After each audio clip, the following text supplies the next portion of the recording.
Gabuters, bagaimana kabarnya? Kembali lagi bersama saya AE yang selalu semangat menemani kalian. Stay lazy in the bed. Apa yang terjadi jika terperangkap di dalam gedung bertingkat bersama pembunuh? Pasti jadi mimpi terburuk sepanjang hidup. Namun pepatah Cina pernah berkata, the power of kepepet, yang artinya semua ide cemerlang akan keluar jika dalam keadaan kepepet. Yang dimana seorang asisten pengacara yang tidak sengaja menyaksikan pembunuhan terhadap rekan kantornya guna melenyapkan sebuah barang bukti yang berkaitan dengan sebuah kasus besar. Penasaran dengan ceritanya? Tanpa berlama-lama lagi, langsung saja nyalakan kretek rasamu, lalu pastikan token listrik Anda terisi dan... DJ Wahid on the mix.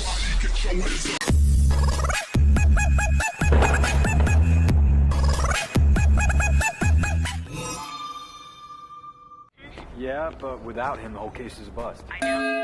Cerita akan berfokus kepada Tom yang merupakan seorang asisten pengacara atau paralegal di sebuah firma hukum terkenal di Los Angeles bernama Rosen & Law, yang mana firma hukum tersebut hendak mengusut sebuah kasus besar yang menimpa perusahaan obat terkenal yakni Denning Pharma. Berdasarkan berita yang beredar sehari sebelumnya, seorang saksi pelapor atas kasus Denning Pharma yakni John yang melakukan pembunuhan terhadap beberapa eksekutif di Rosen & Law karena kecewa dengan tindakan mereka yang dianggap tidak becus melakukan tugasnya. Setelah itu, John pun bunuh diri. Kembali ke Tom yang haus akan kasus, hal ini membuat Tom agak kebingungan mengingat ia tidak bisa melawan pihak Denning Pharma karena saksi pelapor yakni John sudah tewas. Tom pun mencari cara lain untuk bertahan memegang sebuah kasus, lalu Tom nekat meninggalkan memo investigasi untuk kasus lain yakni tindak kriminal yang dilakukan oleh keluarga Gambizzi. Alih-alih akan dipanggil untuk memegang kasus tersebut, Tom malah dipanggil oleh pengacara senior yang langsung menolak mentah-mentah keinginan Tom bergabung dalam kasus itu. Ia menilai kalau Tom terlalu idealis dan tindakannya bisa saja membocorkan data saksi pada publik. Akibatnya, Tom dipecat oleh Emerick. Yang mana Emerick sendiri merupakan atasan langsung Tom. Tom yang sadar kalau kesalahannya itu fatal, tidak bisa berbuat apa-apa lagi. Hal itu diketahui juga oleh rekan baik Tom, yaitu Roger dan kekasih rahasia Tom yakni Anna yang bekerja sebagai sekretaris perusahaan. Saat Tom beranjak pergi, Emerick juga mengumumkan bahwa seluruh karyawan boleh pulang lebih dulu untuk mempersiapkan persidangan kasus Denning esok hari. I want everybody to go home.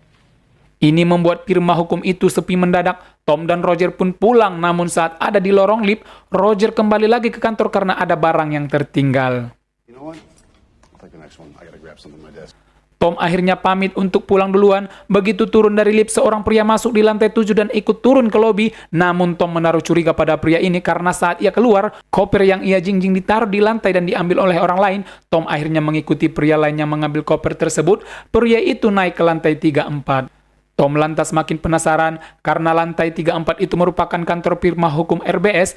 Apa yang hendak dilakukan oleh pria tersebut? Begitu Tom mengikutinya dan mencoba mencari di seluruh pojok kantor, alih-alih bertemu dengan sang pria misterius, ia malah menemukan Roger sedang ada di meja kerjanya. Karena penasaran, Tom pun masuk lagi ke kantornya.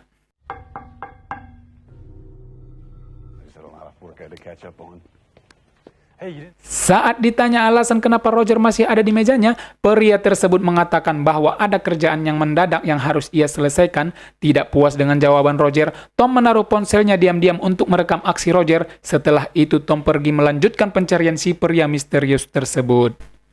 Tak lama kemudian, Tom pun berhasil menemukannya. Ia memperhatikan bahwa pria itu sedang mengotak-atik mesin kontrol gedung dan ketahuan oleh staf yang langsung dibunuhnya. Tom yang panik lantas melarikan diri dari TKP dan segera kembali ke ruangan untuk memberitahu Roger supaya pergi menyelamatkan diri. Namun, lift sudah dikunci. Okay, your kids at home. Keep it together. Tom dan Roger pun sama-sama cari akal untuk keluar dari kantor mereka. Mereka berpencar untuk mencari bantuan karena seluruh akses sudah ditutup oleh pria tadi, bahkan internet pun diputus. Naasnya, kehadiran Roger diketahui oleh pria itu dan langsung menghabisi nyawa Roger dengan mencekiknya. Melihat Roger sudah tak bernyawa, Tom pun yakin ia pun akan menjadi target selanjutnya. Ia pun bersembunyi. Sialnya, ponsel yang ia taruh di meja untuk merekam aksi Roger berbunyi sehingga pembunuh tahu identitas Tom.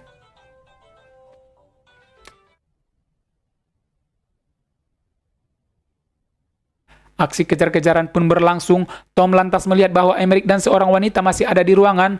Tom pun segera masuk untuk memberitahu ada pembunuh di kantor. Tak lama setelah itu, ruangan Emerick dibobol oleh sang pembunuh dan segera menembak sang wanita yang merupakan saksi pelapor untuk kasus keluarga Gambizi. Sedangkan Emerick yang diancam untuk tidak kabur. Di sisi lain, Tom berhasil keluar dari ruangan dan kabur.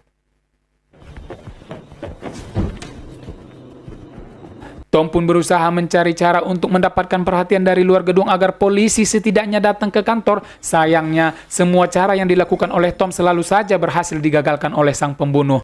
Tom tidak buntu akal, ia segera merestat seluruh kartu akses dan membuat kartunya saja yang berfungsi. Memanfaatkan kesempatan itu, Tom berhasil melarikan diri bersama Emerick di ruangan berkas utama firma hukum. Namun, pelaku malah meminta Ana untuk datang ke kantor lewat ponsel Tom. Melihat itu, Tom ngamuk bukan main. Dia akhirnya mencuri kesempatan untuk keluar dari ruangan berkas untuk menghentikan pria itu. Ana yang datang ke kantor langsung disandra oleh si pelaku dan mengancam akan membunuhnya kecuali Tom menyerahkan kartu aksesnya. Tujuan pelaku adalah memusnahkan seluruh berkas di firma hukum RBS. Begitu si pelaku bisa masuk ke dalam dan mulai membakar seluruh berkas, Tom segera menutup pintunya dan menjebak pelaku.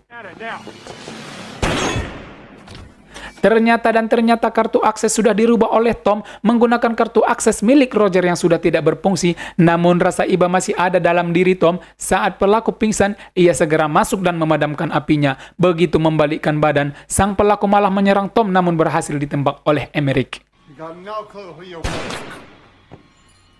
Sebelum tewas, sang pelaku mengatakan sebuah sandi untuk membuka ponselnya. Begitu dibuka, ternyata ia adalah orang suruhan Emerick untuk membakar semua berkas supaya Denning Parma bisa memenangkan kasus. Awalnya yang Tom pikir adalah sang pelaku merupakan kaki tangan dari keluarga Gambizi, namun akhirnya ia tahu kalau ternyata sang pelaku adalah pembunuh bayaran untuk melenyapkan kasus Denning Parma yang dipekerjakan oleh bosnya sendiri yang ia susah payah selamatkan, yaitu Emerick. Memang bangsat. Rupanya Emerick bekerja untuk Denning Parma demi cuan. Karena merasa bersalah dan terpojok, Emerick pun akhirnya bunuh diri. Tamat. Ending yang mengharukan. Film ini akhirnya bisa menjadi contoh bahwa film bagus tidak perlu menggunakan aktor dan aktris ternama, juga budget yang membabi buta. Selain itu, film ini memiliki masa produksi yang bisa dibilang sangat singkat. Pesan yang dapat diambil adalah, khusus pekerja kantoran, mulai pelajari ruang demi ruang di kantormu agar lihai kucing-kucingan dengan penjahat apabila sesuatu yang tidak diinginkan terjadi. Thank you.